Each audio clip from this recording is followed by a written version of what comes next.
இப்போது புதிய அறிமுகம் ஆச்சி ஹோட்டல் சாம்பார் 50 கிராம் ரூபாய் 20 மட்டுமே. நடப்பாண்டில் இந்தியாவின் கடைசி ராக்கெட்டான PSLV C-60 இன்றிரவு 9:58 மணிக்கு விண்ணில் பாய்கிறது. 2035ஆம் ஆண்டு விண்வெளி ஆய்வு மையத்தை அமைக்க திட்டமிட்டுள்ள இஸ்ரோ முன்னதாக ஸ்பேஸ் டாக்கிங் எனப்படும் விண்வெளியில் விண்கலனை ஒருங்கிணைக்கும் முயற்சியில் ஈடுபட உள்ளது. தனித்தனியாக செல்லும் 2 விண்கலன்கள் விண்வெளியில் இணைவதே ஸ்பேஸ் டாக்கிங். இதற்காக தலா 220 கிலோ எடை கொண்ட 2 சிறிய விண்கலன்கள் PSLV C-60 ராக்கெட் மூலம் இன்று விண்வெளிக்கு அனுப்பப்பட உள்ளன. இந்த 2 விண்கலன்களும் பூமியிலிருந்து 355 கிலோமீட்டர் உயரத்தில் உள்ள புவி தாழ்வட்ட பாதையில் நிலைநிறுத்தப்பட்ட பின்னர் டாக்கிங் என்கிற முறையில் இணைக்கும் சோதனையானது நடத்தப்படவிருக்கிறது. டெல்லி சட்டமன்ற தேர்தலில் தாம் போட்டியிடும் நியூ டெல்லி தொகுதியில் வாக்காளர் பட்டியலில் பாஜக குளறுபடி செய்திருப்பதாக ஆம் ஆத்மி கட்சியின் தேசிய ஒருங்கிணைப்பாளர் அரவிந்த் கெஜ்ரிவால் குற்றம் சாட்டியுள்ளார். இது தொடர்பாக செய்தியாளர்களை சந்தித்த அவர் நியூ டெல்லி சட்டமன்ற தொகுதியில் கடந்த 15ஆம் தேதி முதல் பாஜகவினர் ஆபரேஷன் லோட்டஸ் என்ற திட்டத்தை செயல்படுத்தி வருவதாக புகார் தெரிவித்தார். இந்த 15 நாட்களில் 5000 வாக்காளர்களின் பெயர்களை நீக்கவும் 7500 புது வாக்காளர்களை சேர்க்கவும் பாஜக விண்ணப்பித்திருப்பதாக குறிப்பிட்ட அவர் இதன் மூலம் இந்த தொகுதியில் சுமார் 12% வாக்காளர்கள் மாற்றப்படுவதாக கூறினார். உத்தரப்பிரதேச மாநிலத்தில் திருமண வரவேற்பின் போது உணவு பரிமாற தாமதமானதால் கோபத்தில் திருமணத்தை நிறுத்திவிட்டு சென்ற மாப்பிள்ளை மறுநாளே வேறொரு பெண்ணை திருமணம் செய்து கொண்ட சம்பவம் நிகழ்ந்துள்ளது. சந்தௌலி மாவட்டத்தைச் சேர்ந்த மெக்தாப் என்ற இளைஞருக்கும் அதே பகுதியைச் சேர்ந்த பெண்ணுக்கும் திருமண ஏற்பாடு செய்து கடந்த 22ஆம் தேதி வரவேற்பு நிகழ்ச்சி நடைபெற்றது. அப்போது மாப்பிள்ளை வீட்டாருக்கு உணவு பரிமாற தாமதமானதாக தெரிகிறது. இதனை நண்பர்கள் மற்றும் உறவினர்கள் கேலி செய்ததால் ஆத்திரத்தில் திருமணத்தை நிறுத்திவிட்டு சென்ற மெக்தாப் மறுநாளே உறவுக்கார பெண்ணை திருமணம் செய்து கொண்டார். இதனால் திருமணத்திற்காக 7 லட்சம் ரூபாய் வரை செலவு செய்த மணமகள் வீட்டார் அதிர்ச்சியடைந்து போலீசில் புகார் அளித்தனர்.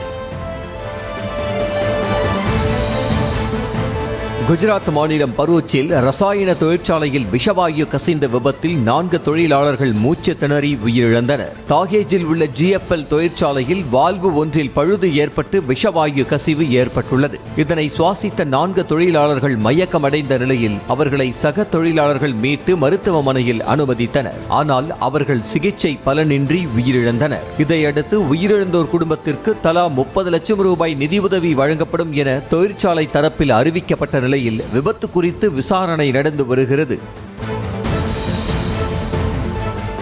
பாதுகாப்பு விஷயத்தில் இந்தியா அதிர்ஷ்டம் வாய்ந்த ஒரு நாடு இல்லை என மத்திய பாதுகாப்புத்துறை அமைச்சர் ராஜ்நாத் சிங் தெரிவித்தார். மத்திய பிரதேசத்தின் இந்தூர் நகரில் உள்ள கண்டோன்மென்ட்டில் இந்திய ராணுவ வீரர்கள் மத்தியில் உரையாற்றிய அவர் உள்நாட்டு மற்றும் வெளிநாட்டு அச்சுறுத்தல்களுக்கு எதிராக எச்சரிக்கையுடன் இருக்கும்படியும் மற்றும் தீவிர கண்காணிப்புடன் இருக்கும்படியும் வலியுறுத்தினார். நாட்டின் வடக்கு மற்றும் மேற்கு எல்லைகளில் சவால்கள் நிறைந்திருப்பதை குறிப்பிட்ட அவர் பாதுகாப்பு விஷயத்தில் இந்தியா அதிர்ஷ்டம் வாய்ந்த நாடாக இல்லை என்றார். மேலும் 2047ஆம் ஆண்டிற்குள் முன்னேற்றமடைந்த மற்றும் சுயசார்புடைய நாடாக உருவாக வேண்டிய தேவை உள்ளது என்றும் வலியுறுத்தினார்.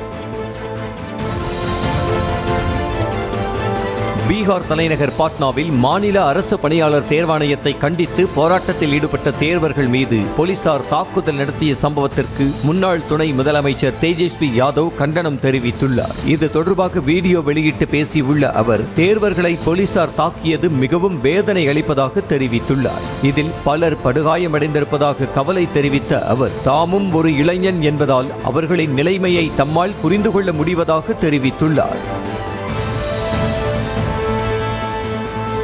ஹரியானா எல்லையில் காலவரையற்ற உண்ணாவிரதம் மேற்கொண்டுள்ள விவசாயி ஜகஜீத் சிங் தலேவாவுக்கு ஆதரவாக பஞ்சாபில் இன்று முழு அடைப்பு போராட்டத்திற்கு விவசாய அமைப்புகள் அழைப்பு விடுத்துள்ளன. பயிர்களுக்கான குறைந்தபட்ச ஆதார விலை உள்ளிட்ட கோரிக்கைகளை வலியுறுத்தி கடந்த மாதம் 26ஆம் தேதி முதல் விவசாயி ஜகஜீத் சிங் காலவரையற்ற உண்ணாவிரத போராட்டத்தில் ஈடுபட்டுள்ளார். அவரை நாளைக்குள் மருத்துவமனையில் அனுமதிக்க பஞ்சாப் அரசுக்கு உச்சநீதிமன்றம் கெடு விதித்துள்ள நிலையில் காந்திய வழியில் தங்களின் போராட்டம் தொடரும் என்று விவசாய அமைப்பின் தலைவர்கள் தெரிவித்திருக்கின்றனர். இந்நிலையில் அவரை அரசு வலுக்கட்டாயமாக அப்புறப்படுத்தக்கூடும் என்பதால் மக்கள் அனைவரும் கனோரி பகுதியில் திரள வேண்டும் என விவசாயிகள் அழைப்பு விடுத்துள்ளனர்.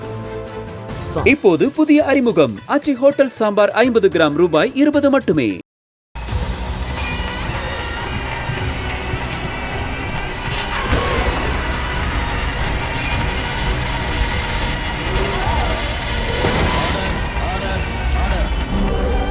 நிகழ்தகவு, குற்றங்களின் மறுபரிமாணம். நாள்தோறும் இரவு 10 மணிக்கு இணைந்திருங்கள் நமது நியூஸ் தமிழ் தொலைக்காட்சியோடு.